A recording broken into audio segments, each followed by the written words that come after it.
Salve, salve, rapaziada, sem Miracles History. Eu sou o Negão e estamos de volta hoje para falar sobre o Império Romano, um dos impérios antigos mais importantes da história. Então deixa o like para fortalecer a etapa alemão e vamos nessa. Bom, rapaziada, antes da gente começar o vídeo de fato, é muito importante que você tenha visto o vídeo sobre Roma Antiga, porque esse vídeo de hoje é a continuação direta daquele vídeo. Então, você que não viu, deixa o like e vá assistir o vídeo sobre Roma Antiga, que o link tá aqui no comentário fixado. Para quem assistiu, bora pro vídeo. E não está vendo? Estou rebocando as paredes. Bom, rapaziada, pra gente começar aquele pique, é bom a gente lembrar que Caio Otávio ganhou a guerra contra Marco Antônio, e agora é o imperador de Roma, que é tratado como uma figura divina. Naquela época também, que houve uma boa expansão do agora Império Romano, que ficou gigante. As novidades em relação ao território que eu expliquei na República, agora Portugal, França e Espanha estavam totalmente dominados, além do maior aumento do norte da África, que agora não tinha mais o povo de Marco Antônio, e domínio total na Turquia. As reais novidades é que agora metade da Inglaterra, Bélgica, Países Baixos, Luxemburgo, Suíça, Áustria, Grécia e Croácia e uma boa parte da Sérvia agora são domínio de Roma. Apesar de tudo isso que eu falei agora, a maior expansão ainda foi na República. O Império foi apenas uma fase de organização daqueles territórios. E falando nisso, vamos para o primeiro capítulo desse vídeo, o Principado e o Dominado. Opa, senhor! R$2 ou um presente misterioso? Um presente misterioso, é claro. Maravilha! Então o que você pegar aqui é seu. Qualquer coisa? Qualquer coisa. Bom, rapaziada, a primeira fase do Império é o Principado, onde Otávio Augusto é declarado como príncipe pelo Senado, que ainda tinha bastante relevância na política de Roma, onde Otávio Augusto tem total controle sobre Roma, mas ainda teria alguns déficits do Senado e deveria fazer as coisas dentro da Constituição Romana, sendo como o Senado que ainda ficava em Roma. Otávio Augusto tinha mais liberdade para fazer o que quisesse com os territórios fora da cidade de Roma, principalmente nesse período que aconteceu a famosa Pax Romana, onde basicamente Caio estava dando uma reduzida nas guerras de expansões, para poder administrar o território que já era colossal, e principalmente controlar os gastos com as guerras que estavam ficando cada vez mais caras de manter. Além disso, vários soldados foram dispensados de seus serviços, pois Roma agora não iria mais lutar tanto. De 300 mil soldados foram para aproximadamente 150 mil, e agora também as províncias teriam muito mais autonomia do que em relação à República.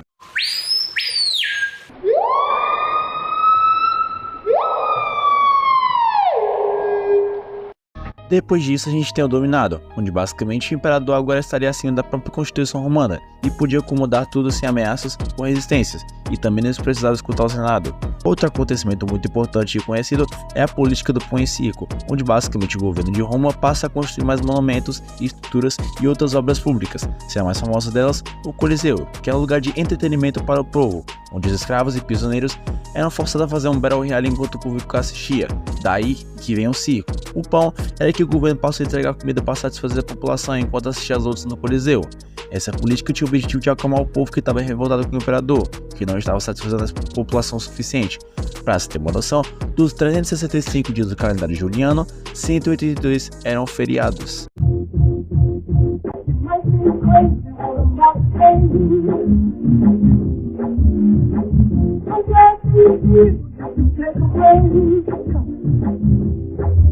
Bom, rapaziada, uma coisa muito importante é que a partir de agora Caio Otávio e todos os imperadores seguintes são descendentes dele, e o Senado, que na monarquia e na república era quem escolhia os governantes, agora apenas tinha que aceitar, pois não tinha poder suficiente para interferir na escolha dos imperadores, que cronologicamente são divididos por dinastias, sendo a primeira a Júlio-Claudiana e a última a Teodosiana. Outro ponto importante é que agora o Estado está cada vez mais nerfado. Para se ter uma noção, de 300 senadores na República, tinham agora 60, e esses deveriam ser escolhidos a dedo pelo imperador, que no período do Principado ainda tinha sua força, mas no período dominado é basicamente um NPC que não tinha nenhuma função relevante. Ao contrário do Senado, a Guarda Pretoriana crescia muito de poder, que consiste em vários soldados experientes e renomados dentro do exército, que eram convocados para ser a guarda pessoal do imperador, que além de proteger ele, a guarda deveria aconselhar e legitimar o imperador durante sua gestão. Por serem próximos do imperador, eles eram considerados uma instituição impossível de haver corrupção, eram pagos e contemplados com medalhas e pagamentos por sua fidelidade ao imperador e é uma garantia da supremacia do imperador.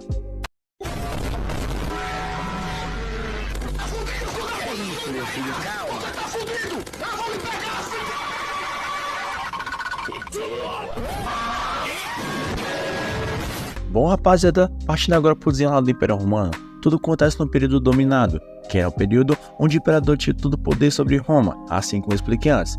Nesse período, surgiu a revolta dos Bagaudas, que eram grupos armados de regiões de Roma que não teve tanta influência e que queriam fugir do domínio romano. Outro ponto muito importante são as invasões bárbaras a Roma, que eram cada vez mais constantes e vinham fragilizando cada vez mais Roma. Mas diferente desses bárbaros que vocês conhecem, para os romanos, bárbaro era qualquer um que não falava latim e se comportava como um animal. Esses bárbaros que estavam invadindo Roma são os povos germânicos, que conhecemos hoje como Áustria, Suíça e Alemanha, mas também outros povos tentam invadir Roma, mas com exércitos menores.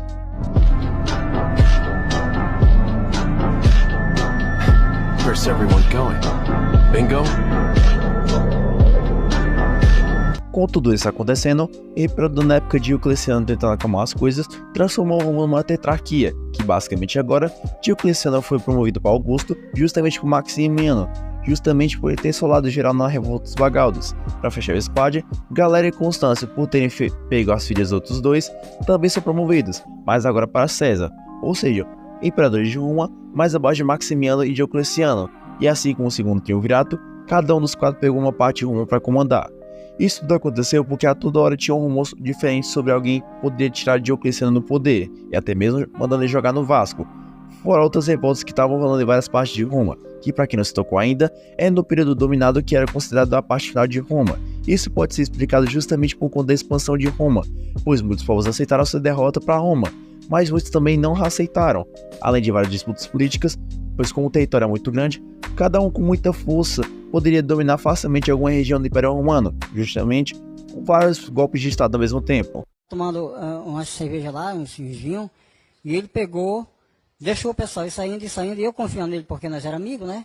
E aí de repente, quando chegou, tava só eu e ele, aí fiquei batendo violão lá, ele pegou e falou assim, amiguinho, eu tô afim de... Com esse tanto de problema, Maximiano Diocleciano desistiu do poder, tanto por pressão do povo, quanto de outros movimentos políticos que estavam ganhando força. Com isso, o Belf foi para Galera e Constâncio, que foram promovidas a Augusto, imperadores máximos de Roma, e Constantino, que era filho de Constâncio, queria ser ADM, que nem seu pai, mas ele não deixou. Então ele passou a andar com Galério e batalhar com ele com várias batalhas. E assim como o filho de Constâncio, Magêncio, filho de Maximiano, também queria ser ADM, e até fazer algumas funções enquanto o pai estava cansado.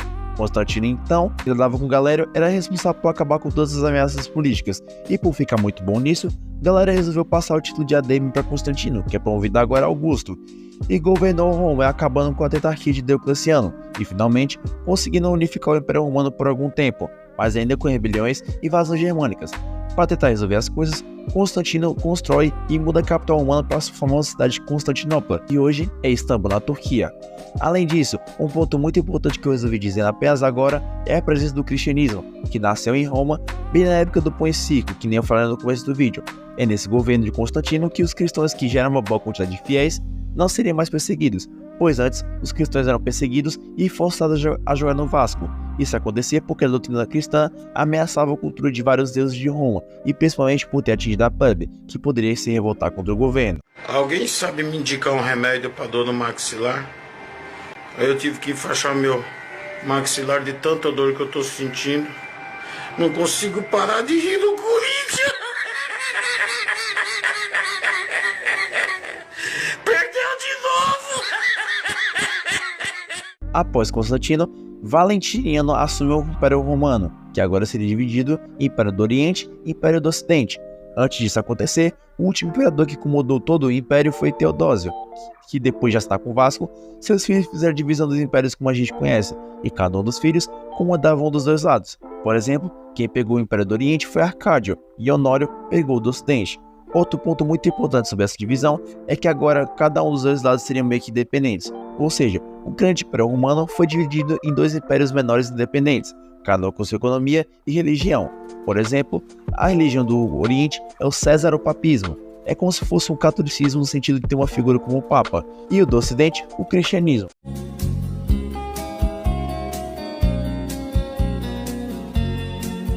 Bom, rapaziada, em meio a tantos problemas na política e na economia, por exemplo, as constantes reformações do Império ajudaram a várias revoluções internas. onde o Império agora não conseguia conter por serem muitas e estarem espalhadas pelos grandes territórios do Império, que acaba justamente com esses golpes de Estado e principalmente com as invasões bárbaras, e por serem impérios independentes, o Império Romano do Ocidente caiu e sobrou apenas o do Oriente, que passou a se chamar Império Bizantino. Bom, rapaziada, esse foi o vídeo, muito obrigado por ter assistido, rapaziada. Deixa o like para fortalecer o alemão, que deu muito trabalho para fazer esse vídeo, tanto esse vídeo quanto o vídeo sobre a Roma Antiga. Quem não assistiu ainda, assista, tá? Porque é muito importante você ter assistido aquele vídeo para poder entender isso. Eu falei no começo e tô reforçando agora no final, então por favor, você que já viu o vídeo sobre a Roma Antiga, veja de novo, veja esse vídeo também de novo, várias e várias vezes, porque é muito aprendizado que você vai adquirir nesse canal, tá, rapaziada? Então, espero que tenham gostado do vídeo, deixa o like para fortalecer a tropa do alemão e se inscreve para mais vídeos de história.